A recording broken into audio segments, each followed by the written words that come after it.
السلام عليك يا أبا عبد الله. السلام عليك يا ابن رسول الله.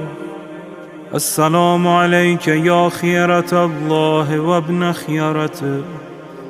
السلام عليك يا ابن أمير المؤمنين وابن سيد الوصيين.